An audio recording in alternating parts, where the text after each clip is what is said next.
Morning everyone, welcome to episode 49 of my Blackburn Rovers Football Manager 2017 save. It's going well, to say the least. If we take a quick look at the schedule, last episode of course was the away victory against Pochettino's Spurs.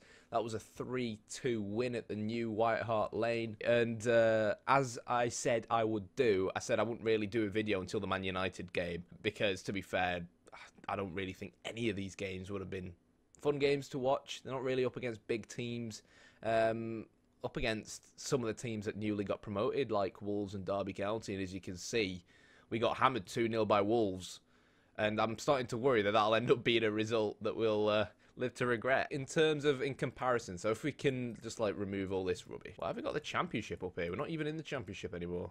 That's a bug. Okay, so yeah, at the start of the season, obviously our form was a bit dodgy, but after the Everton game, I think it's safe to say we turned it around pretty damn well. Quite a lot of green here. Unfortunate as well not to actually get the win against Man City, which was in a previous episode. So really, this Wolves result was the only outlier, and I'm not really quite sure how we managed to lose the game. So after all them awesome results, we actually find ourselves only 2 points off top. And I never thought I'd kind of be in this kind of scenario, but here we are, in the middle of the transfer window. Granted, we've got no money, but potentially fighting to win the league. And I feel like the upcoming game that we're going to be watching this episode against Man United, we beat them early on in the season. A draw would be alright. A draw would be alright. But to go to Old Trafford and beat them would be massive. If we are to, you know, compete for the title come the end of the season. The weird problem is that even though it's not looking likely that we could drop out of the top four, because we're on 50 points and Stoke in 5th place are on 39 points, we have a history of going to sleep in the second half of the season. So it's going to be really important that we quite simply don't do that, because we could easily drop out of the top four. If we stay in the top four, happy days, regardless of how our cup competitions go. It pretty much guarantees us Champions League football next season, which would be awesome, you know. We guaranteed Europa League football last season, Champions League football this season, continuously evolving as a club.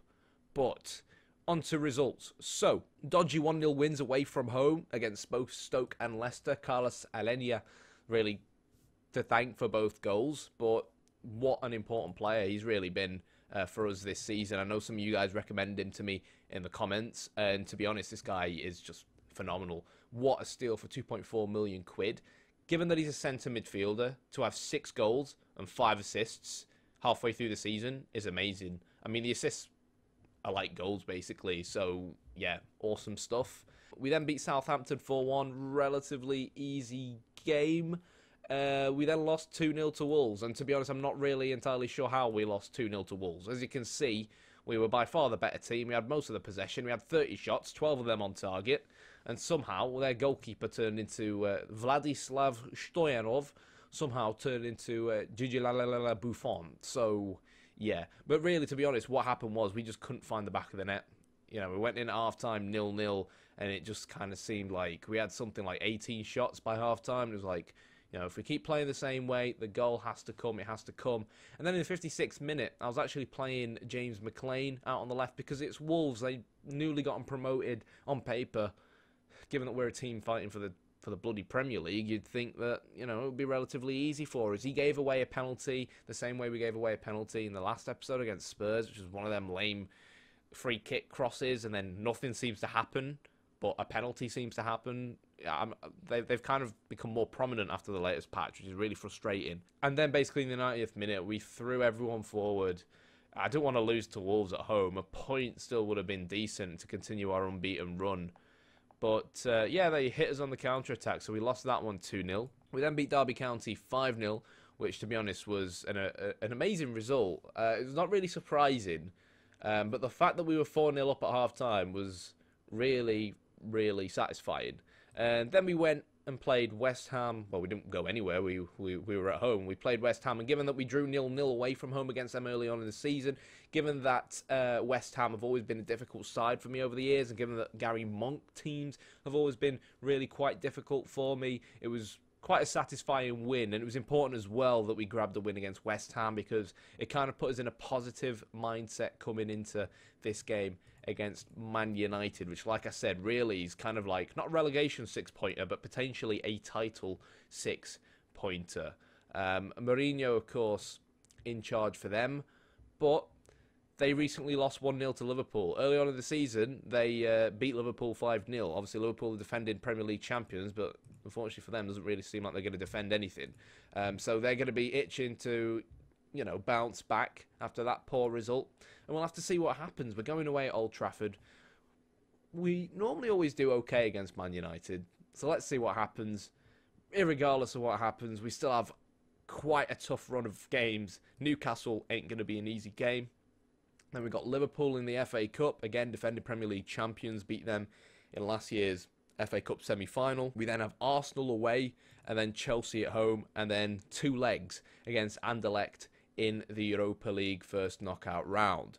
So I guess all these games are massive games in terms of our season, and we really need to try and pick up as many points as we can, in particular from the Man United and Arsenal games, because if we lose either of them games, even though I'm willing to put money on the fact that we're going to lose against Arsenal, because I can never get anything against Arsenal, even when we dominate the game, it could end up giving them the ground that they need just to pull away from us and, put us that one step further away from the Premier League title. Another thing I wanted to mention as well, you look at goals against.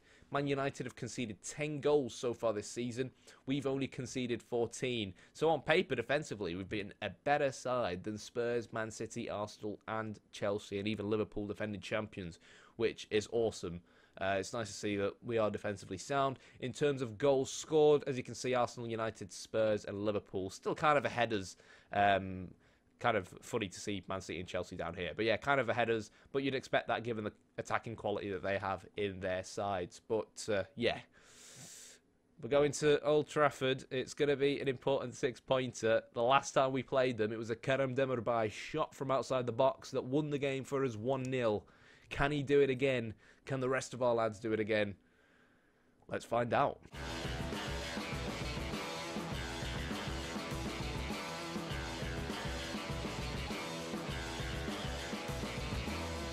Okay then, here we are at Old Trafford, and to be fair, I've made a mistake already. So, yeah, they're playing Rashford up front, and I was meant to actually put Thomas Callas in at centre-back instead of Danny Bath, and I forgot. So, I'm kind of worried now that Rashford's pace will cause Bath problems, but we'll have to wait and see, I think. A few moments later. So Rashford picks the ball up, plays it wide, out to Eden Hazard, who is going to whip the ball into Marcus Rashford, and 1 minute in, the same Marcus Rashford I just told you guys I was worried about has put Man United in the lead.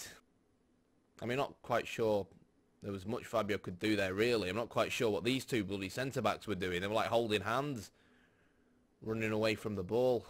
It's very difficult when you don't get any highlights. So, corner for Man United. Oh, God. Danny Bath. Yeah, honestly, it's kind of just like, it's almost just forgetting to put Callas in the start. What the hell, man? Piss off. Piss off. Piss off. Piss off. It's almost like, at the start of the game when I said accidentally leaving Bath in there instead of Callas could be something I live to regret. Give me strength. Be more expressive. We're going to move our defensive line forward that little bit more to see if we can constrict the space once we get the ball into the Man United half a little bit more. And we're going to go a little bit more narrow. Hopefully that'll help us retain the ball a little bit better. We're going to actually put that back on now that we've gone a little bit more narrow. I'm going to reduce our tempo as well. It should decrease the amount of mistakes that we make. We're in fact going to go with an attacking mentality too. Simply because, that'll now set our fullbacks to be more attacking. We'll start getting more people forward, and it's going to be one of them games, guys. He should have scored there, and when you're 2-0 down and your opposition haven't been the better side and they haven't had any clear-cut chances, that's really when you just know it's going to be one of them typical football manager games. And here we go, Mourinho's counter-attack. Good tackle though there from Fabio. Let's see if we can get that ball forward now. Don't lose it, Fabio. Keep going. Someone help him. He's not got support. Only so much he can do on his own. And, yeah, this could be the third now. Oh.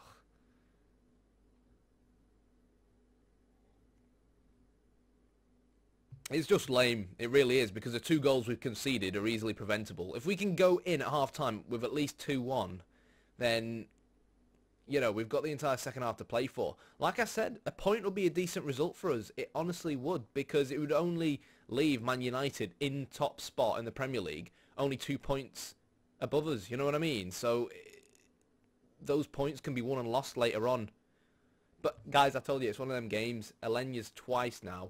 Once one-on-one with the goalkeeper, one-on-one there again, just before half-time, right when we need the goal, and he hits the post. It's going to be one of them games. In terms of personnel change, I think Danny Bath is going to have to come off because, I don't know, he's a disgrace to be captain and play like that. Yeah, okay, we're going to start throwing men forward. We've not got Gillas, which is a bit bad. So we're just going to a 4-4-2, basically. We're going to go more direct with an overload mentality, speed up the tempo a little bit and just take whatever risks we kind of have to really at the moment. Will it make much of a difference? Probably not, but I'm going to tell this guy to try and distribute it wide to actually over the opposition defence. We've got a lot of pace there amongst the front too. Unfortunately, the game was lost, I feel, in the first 20 minutes of the game. We've had our opportunities. Alenya really, 2 chances to make it 2-2. But let's just hoof the ball forward. We've got 2 pacey strikers. We've got quality up front. It's just a case of whether or not we can grab at least 1 goal back. Thomas Callas comes in and sweeps. And he's going to hoof that forward towards Nano De Vrido. 1 step ahead of him. Rashford's in. And Rashford scored. And, yeah, well, I mean, kind of a high defensive line. Typical advanced forward finish there from Rashford. He was playing tight to Dumic as well. Fair play to him, knowing that he's slower of the 2 centre-backs. Maybe offside there, actually. He kind of did look offside, but I'm not going to pause it and take a look at the nitty-gritty. We've been... I wouldn't say we've been outplayed, but I think United deserve the win, simply because they've taken their chances, and we've been playing passes like that. Lucas Lima's in now. Can he make it 4? He can. So we lost 5-0 in this fixture last season. We've only gone and lost 4-0. And that could be our title aspirations put to bed. 4-0 down. That's what Man United do to you when you don't play well. And in terms of league table, it now means there's 5 points between us and them. Kind of hoping that Arsenal lose now. I think we're only in January. There's still a lot of football to be played. We beat them first time round. They beat us at Old Trafford, so it's not the end of the world, but it kind of puts a lot more emphasis of importance on getting 3 points against Arsenal now and making sure that we beat the teams around us, like your Spurs, like your Stokes, like your Man Cities. Yeah, poor game really from our perspective. If Alenya had scored his 2 goals, we'd have obviously not thrown as many men forward, but you're 2-0 down at Old Trafford, you've got 20 minutes to go. It's kind of a title 6-pointer. You got to throw men forward, and you know that when you do throw men forward, it does leave you vulnerable at the back. Next episode will be, I'm thinking just the Arsenal game. I'm not going to really show the Chelsea game, simply because Chelsea are just a mess at the moment. They've hired Paulo Bento as manager, so that's like the 7th managerial change in the past 6 months that they've done. So fair play to FM. Retaining, you know, that realism. But, yeah, next episode will be Arsenal. I'd show Liverpool, but obviously it's just an FA Cup game, so I don't really think that's too necessary right now. If we do end up making it further in the FA Cup, like quarter, semi-final, final, that's when I'll really bother recording them. But until next time, in terms of actually the transfer window, we've not actually brought in anyone. That's because, financially, we've not got much to play with. As you can see, we're already spending more on wages than we really should be, and that leaves us with 288k in terms of the transfer budget. You'd kind of think that given our current situation, the owners would kind of give us that extra backing we might need to maybe make a serious title push, but it hasn't happened. So yeah, it hasn't happened. In terms of players we are trying to sign, My main target really is this lad here. He's called Kurt Klug. He currently plays for Troyes AC, who are in Ligue 2. But you actually look at this lad, and this guy, for a 17-year-old, is quality. This guy's Ligue 1 standard. This guy's Europa League standard, let alone Ligue 2. So I've got no idea how the hell he's playing there. The only problem is I've tried unsettling him. You know, he's disappointed not to be able to join Blackburn. I've tried everything I can, really. He kind of reminds me of Messi with that blonde hair and brown beard. Great little player, only 17. I feel like if I can get my hands on him, I could develop him into a bit of a beast. He's fast, you know, strength-wise, decent as well. He's not that good in the air, but really technically he's quite good for what you consider a defensive midfielder. Improve that passing a little bit, improve that tackling, and this guy could be our deep-line playmaker, really, for years to come, if you get him tutored correctly as well. And I don't think it's going to do his development much good playing at League 2 level, which is basically Championship level. So all eyes on him, but I don't think we're going to be able to grab him, which is a shame. Not that we really have the money to grab him, but, you know, it would be nice if their club let him go. But, yeah, I think that's going to be it, really. Actually, a player did join us who was a signing that I made not long ago. I'm not sure if I've mentioned him in a previous episode. Downside, he's Serbian. So, yeah, it's kind of disappointing that a lot of the regens I signed can't get work permits, but that's Football Manager for you. Oh, that's really the UK for you. Yeah, so this guy, central midfielder, can also play out on either of the two wings.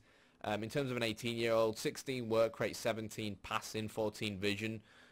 Good technically as well. By the time he's like 22, 23, if he's got the right potential, he could also become quite a decent player. Improve his tackling and marking a little bit, could eventually become the deep line playmaker of the future that we want, really. It'd be nice if Klug was alongside him as well. One thing I really dislike about regens, I find that regens in Football Manager, unless they're English, often are really poor in the air. But and I like my, you know, defensive midfielder to be kind of like good in the air and good at heading. I'm not quite sure why I'm doing this, and I look like someone celebrating on Football Manager. But yeah, that's going to be it for this episode, guys. As always, if you enjoyed the episode, hit the like button, hit the subscribe button, and until next time, peace.